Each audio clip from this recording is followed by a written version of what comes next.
রোগ আবিষ্কার করলেই তো কোটি কোটি টাকা। হঠাৎ করে আপনাদের এটা মনে হতে পারে, কেনই বা আমি বলছি রোগ আবিষ্কার করলে কোটি কোটি টাকা। প্রশ্নটা হচ্ছে যে আপনারা যখন আমাকে ফোন করেন, বিভিন্ন রকমের জিজ্ঞেস করেন, স্যার কতদিনে ভালো হয়ে যাব, স্যার আমি এটা কতদিন খাবো।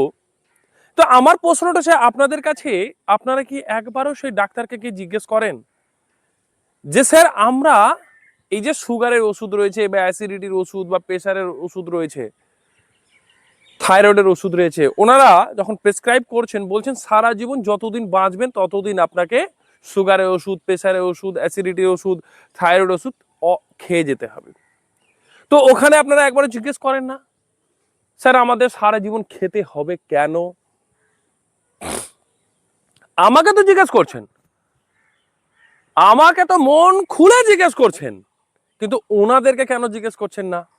ওনাদেরকে 500-1000 টাকা ভিজিট দিচ্ছেন, কেন জিজ্ঞেস করছেন না? সেই জন্য আমি এই কথাটা বলতে বাধ্য হচ্ছি, জেনে শুনে রোগ কিন্তু আবিষ্কার করা হচ্ছে। একটু আপনারা এই চোখ কান খোলা রাখুন, দেখবেন আপনারা ধীরে ধীরে সব বুঝতে পারবেন। আজকে মানুষ শুধু টাকা টাকা টাকা টাকা টাকা ছাড়া কেউ কোনো কিছু আর কিন্তু বুঝতেই পারছে না। এই যে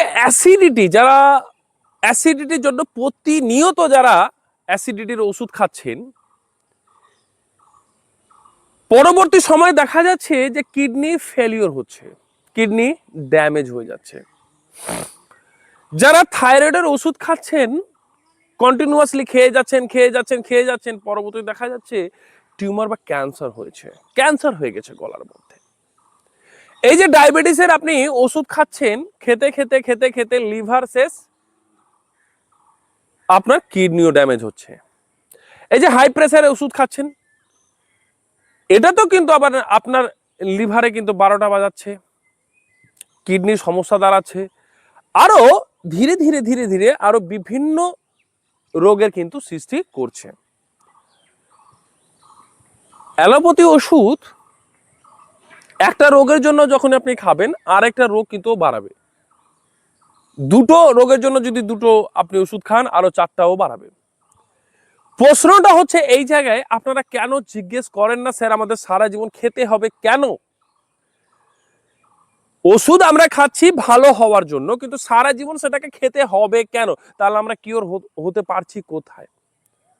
তাহলে এইভাবে পেশেন্টকে ধরে রাখা এবং ড্রাগস যে কোম্পানিগুলো রয়েছে, মেডিসিন যে কোম্পানিগুলো রয়েছে, সাধারণত যদি আপনারা বিচার করবেন, একটা গ্যাসের ওষুধের দাম যদি 2 টাকা হয়, আপনি কন্টিনিউয়াসলি 30 দিন খেয়েছেন, তাহলে কত দাঁড়াচ্ছে? 30 দ্বিগুণী 60 টাকা। তাহলে 60 ইন্টু যদি 12 যদি হয়, কত দাঁড়ায়? তাহলে এই যে টাকাটা, কত টাকা আপনি বছরে দিলেন ভাবুন একবার, বলুন বলুন, কত দিলেন? অনেক টাকা দিলেন। সেই রকম ভাবে কোটি কোটি মানুষ, যদি 1 কোটি মানুষ যদি ওষুধ যদি খায় প্রত্যেক দিন একটা করে, যদি 1 বছর টানা, 6 × 12 কত হয়? 72। কত দাঁড়ায়? 6 × 12 72, 720 টাকা তার প্রতি বছরে লাগছে। তাহলে 1 কোটি লোককে যুক্ত করে নিন কত টাকা লাগছে। সেই রকম ভাবে একটা ডায়াবেটিসের ওষুধের দাম 5 টাকা, আপনাকে ডেলি খেতে হয়, কত দাঁড়ায়? হিসাব করুন, কত দাঁড়াচ্ছে? 150 টাকা। বছরে হিসাব করুন, এবার 1 কোটি লোককে যুক্ত করুন।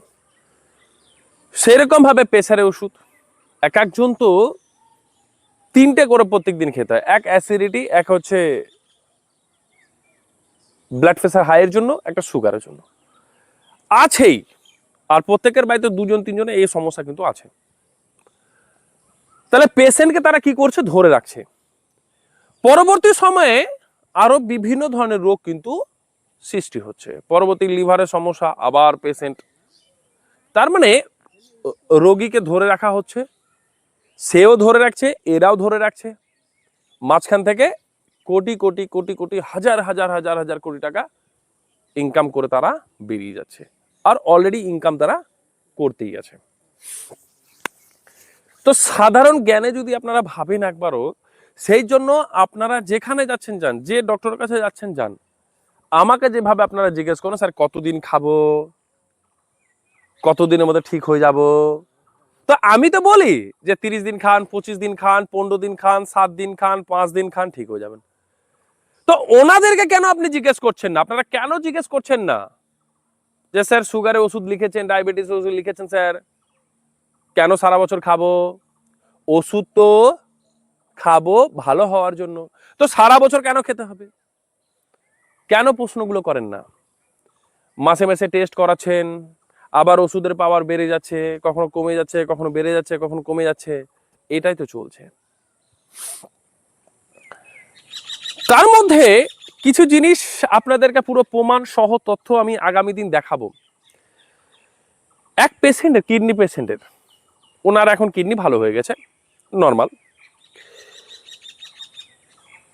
তো ওনার যে রিপোর্ট, ভালো করে বুঝবেন, তো ওনার 26-27 দিন হয়েছে রিপোর্ট করিয়েছেন, ওনার 4 পয়েন্ট কত ছিল ক্রিয়েটিনিন, কমে দেখাচ্ছে 2, দেখাচ্ছে 2.9 এরকম কিছু সামথিং একটা কিছু দেখাচ্ছে। আমি বললাম যে তারপর দিন আপনি আরেক জায়গায় করুন, সেখানে কত দেখাচ্ছে 1.92। আমি বলছি আরো 2 দিন পর আপনি এখানে করবেন, একদম 1.5 এরকম চলে আসলো। তো রিপোর্টের মধ্যে প্রচুর গন্ডগোল, মানে একটা জায়গায় রিপোর্ট করিয়ে আপনি কিন্তু আজকের ডেটে স্যাটিসফাই হতে পারবেন না। ওই জন্য যেদিন আপনি রিপোর্ট করাবেন, পরপর 2টো জায়গা থেকে বা 3টে নার্সিং থেকে করাবেন, বা সে সরকারি জায়গা থেকে করান বা যেখান থেকে করান। তো বিষয়টা হচ্ছে যে এই জিনিসগুলো আমি প্রবলেম তো ফেস করছি। আমি তো কি ব্যাপার, এটা তো এই 26 দিন বা 30 দিনের মধ্যে পুরোপুরি কন্ট্রোল হয়ে যাওয়ার কথা, হ্যাঁ এটা হয়নি। আপনি রিপোর্ট করুন, দেখছে স্যার নর্মাল হয়ে গেছে স্যার।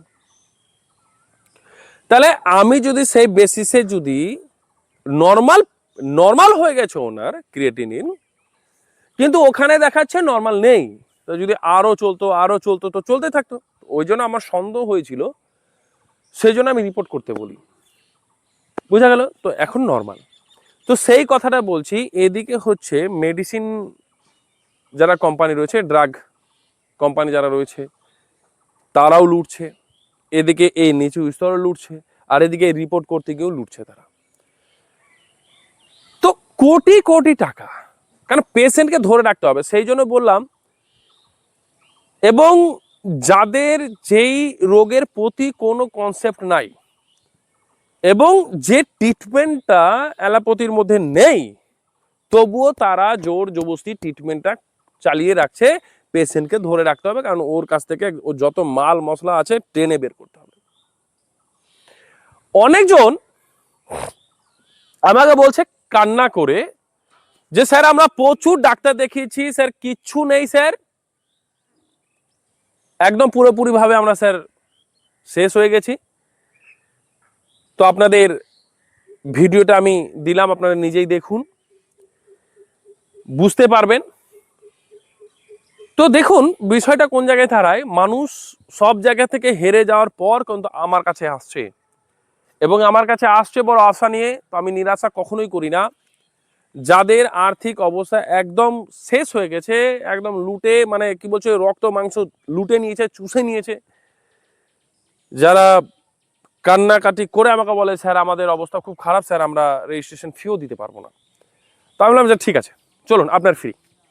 তারপরে আমি ট্রিটমেন্ট কিন্তু শুরু করে দিই। তো সেই হৃদয়টা আমার মধ্যে তো রয়েছে বাবা। আমি তো অ্যাকচুয়ালি রেজিস্ট্রেশন, আমি তো কনসালটেশন তো আমার ফ্রি আছে, কিন্তু যাদেরকে বেতন দিতে হয় সেই জন্য টাকাটা আমাকে নিতে হচ্ছে, বাকি কোনো কিছু নয়। বাকি আমি যেরকম ছিলাম সেরকমই আছি, কোনো পরিবর্তন আমার মধ্যে কিন্তু হয়নি। তো জেনে বুঝে সবকিছু রোগকে আবিষ্কার করে আপনাদেরকে বিভ্রান্ত করে সবকিছু কিন্তু করা হচ্ছে। একটু সতর্ক থাকুন, ভালো থাকবেন। আগামী দিন রিপোর্টও আমি আপনাদেরকে দেখাবো, সামনে প্রস্তুত করব যে রিপোর্টও কিভাবে গন্ডগোল আসছে। একই দিন সেম ডেট সেম আলাদা আলাদা জায়গা থেকে সবগুলো রিপোর্ট আলাদা আলাদা। কোনটাকে ধরবেন, কোনটাকে বিশ্বাস করবেন, কোনটাকে ছাড়বেন, এরকম কন্ডিশন আজকে যেটা দাঁড়িয়ে গেছে।